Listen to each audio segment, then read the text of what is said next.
জামাত চরমোনাই সাজানো ঐক্য মুহূর্তে শেষ করে দিচ্ছে চরমোনাইয়ের কিছু নেতা, কিছু অ্যাক্টিভিস্ট।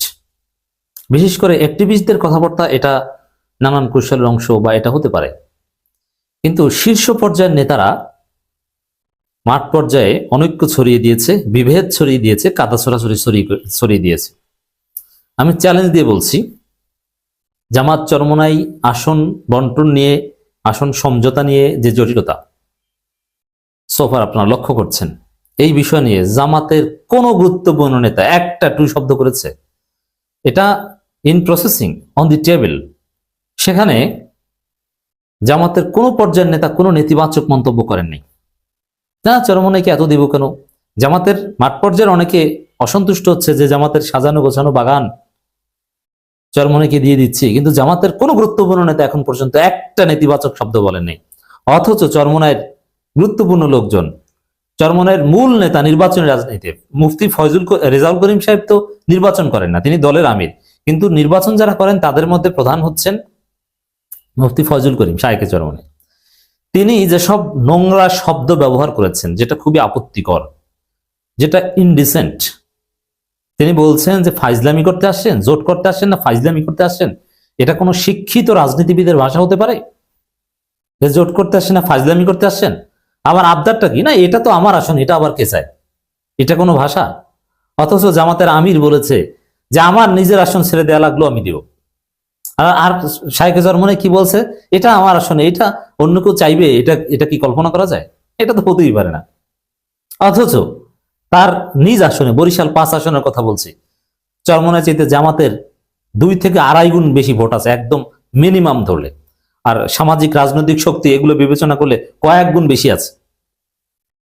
চরমোনাইয়ের একটা দুইটা মাদ্রাসা আছে, কিন্তু মজার বিষয়, মাদ্রাসার ছাত্র বরিশালের লোকাল ভোটার না। তাদের নিয়ে বড় বড় মিছিল করে মনে করছে যে অনেক কিছু, আর তার চাইতে বড় মিছিল অবশ্য জামাত করে। তো এই যে কথাবার্তাগুলো, এগুলো অনেকের বার্তা ছড়িয়ে দিচ্ছে। ইসলামী ছাত্র আন্দোলনের সাবেক কেন্দ্রীয় সভাপতি শরীফুল ইসলাম রিয়াদ অনেক আপত্তিকর এবং মিথ্যা অভিযোগ দিয়েছেন। এই জামাত নেতারা অসুস্থতার কথা বলে এই সেই করে সময় দিলে, আমি যাচাই করলাম এগুলো মিথ্যা। যাদের নাম বলছে তারা দায়িত্বেই নেই, লিয়াজু কমিটিতেই নাই, আসন বন্টন নিয়ে তারা কাজই করছে না, অথবা চরমোনাইয়ের সাথে ডিল করছে না, এমন এক একজনকে দায়ী করছে জামাতের। অথচ আমিরে জামাত এবং পীর সাহেব চরমোনাইয়ের সার্বক্ষণিক যোগাযোগ, তারা যে কোনো সময় যে কারোর সাথে কথা বলতে পারেন, যেতে কোনো পিএস ধরা লাগে না। এখন এই রিয়াদ সাহেব তিনি অবশ্যই গুরুত্বপূর্ণ, কারণ তাদের ছাত্র সংগঠনের সাবেক সভাপতি এবং চরমোনাইয়ের যে একজন উপদেষ্টা আছে সরকারে, সেই উপদেষ্টার পিএস। এখানে আপনি দেখেন, জামাতের বা শিবিরের সাবেক কোনো কেন্দ্রীয় সভাপতি, জামাতের কোনো মজলিস শুরার সদস্য, কোনো নির্বাহী পরিষদের সদস্য, কোনো গুরুত্বপূর্ণ নেতা কোনো একটা নেতিবাচক মন্তব্য করেছে দেখাতে পারবেন না। তাহলে এখন যে পরিস্থিতি, মাঠ পর্যায়ের পরিস্থিতিটা একটু বিশ্লেষণ করি। মাঠ পর্যায়ে বিশেষ করে শায়েখে চরমোনাইয়ের 2-একটা বক্তব্যের কারণে জোট করতে আসছেন না ফাইজলামি করতে আসছেন, জামাতকে আমরা বের করে দিব, বিশ্বাসঘাতকতা করছে। আবার হাবিবুর রহমান মিসবা লেখেন, চট্টগ্রাম অঞ্চলের এক চরমোনাইয়ের নেতা, তিনি 2 দিন পর পর সেই পুরনো পোস্ট সামনে আনেন, এই আবারও মধুদিবাদ অমুক তমুক এগুলো বলা শুরু করছেন, নানান ভাষা গালাগালি শুরু করছেন।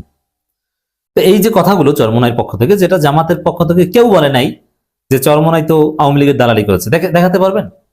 হ্যাঁ, জামাতের কিছু অ্যাক্টিভিস্ট, কিছু কর্মী বলছে যে চরমোনাই ভুল করছে, সমালোচনা করছে, যেমন আমি করেছি, আমাকে তো জামাতপন্থী মনে করেন, যদিও আমি জামাতপন্থী না, জামাতের কোনো প্রতিনিধি না। আমি বিশ্লেষণ করি, ভোট আমি দাঁড়িপাল্লাকে দিব, দাঁড়িপাল্লার প্রার্থী পছন্দ না হলে তাকে দিব না। যদিও আমি যেহেতু ঢাকা 28 সনের ভোটার, সেখানে দাঁড়িপাল্লায় ভোট দেওয়ার সুযোগ আমার হবে না, শাপলাকলিকে ভোট দিতে হবে। That's different. আমরা অন্ধভাবে কোনো দলকে ভোট দিব সেটা না। এবার দাঁড়িপাল্লার পক্ষে, কিন্তু সামনের বার দাঁড়িপাল্লার পক্ষে নাও থাকতে পারি। তো দর্শক, এটা হচ্ছে আমাদের স্ট্যান্স। তো সেই জায়গায় জামাতপন্থী কিছু লোক, অ্যাক্টিভিস্ট কিছু কথা বলেছে, কিন্তু তারা কি বলেছে দেখেন।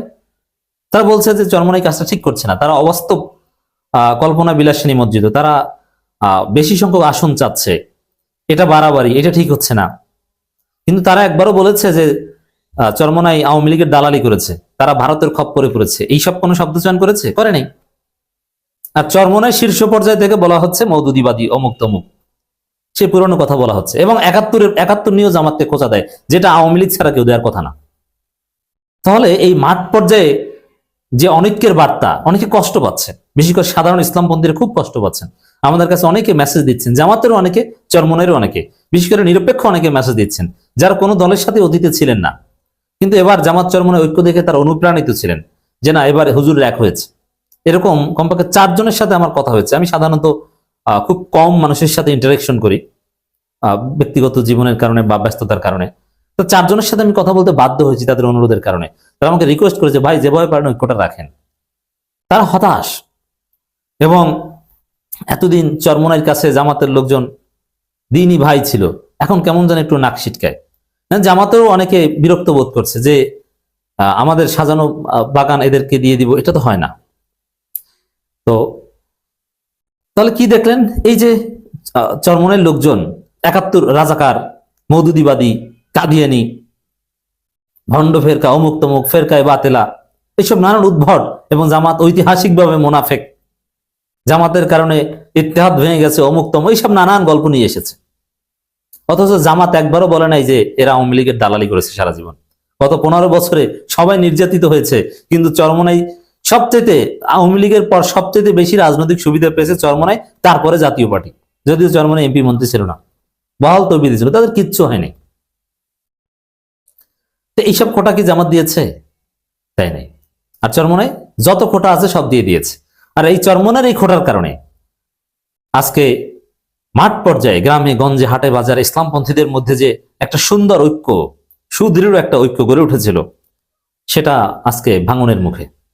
যদিও আমি জানি যে ঐক্য টিকবে, আমার যথেষ্ট বিশ্বাস স্টিল নাও, আমি যখন রেকর্ড করছি তখন পর্যন্ত, এখন পর্যন্ত চরমনের লোকজন যে গালাগালি করছে, জামাতের সামনে বেয়াদবিমূলক আচার আচরণ করছে, অবন্ধু সুলভ কথাবার্তা বলছে, এগুলো দর কষাকষির অংশ, যে এইসব গালি টালি দিয়ে 2-1টা সিট বেশি পাই কিনা, এই উদ্দেশ্যে তারা করছে। কিন্তু মাঠ পর্যায়ের সাধারণ জনশক্তি হতাশ হচ্ছে, এই ঐক্য টিকলো না।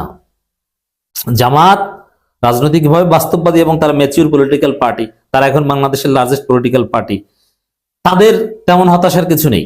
বিশেষ করে চরমনের মাঠ পর্যায়ে অনেকে হতাশ হচ্ছে যে এখানে এই জোট না টিকলে, জামাত তো ঠিকই, জামাতের সাথে এনসিপি, এলডিপি আরো অনেকে আছে, নানান মেকানিজম, হিসেব নিকাশ আছে, কিন্তু চরমনাই তো একটা এমপি পদও পাবে না, তাদের কি হবে? তাদের সে আওয়ামী লীগ আমলে যেরকম রাজনীতি করতে হয়েছে ওইভাবেই করতে হবে, পরিস্থিতি সেদিকেই যাচ্ছে। তো মাঠ পর্যায়ে আজকে যে ইসলামপন্থীদের মধ্যে যে হতাশার দিক এবং কিছুটা অনৈক্য ছড়িয়ে পড়ছে, এর জন্য শাইখে চরমনাই সহ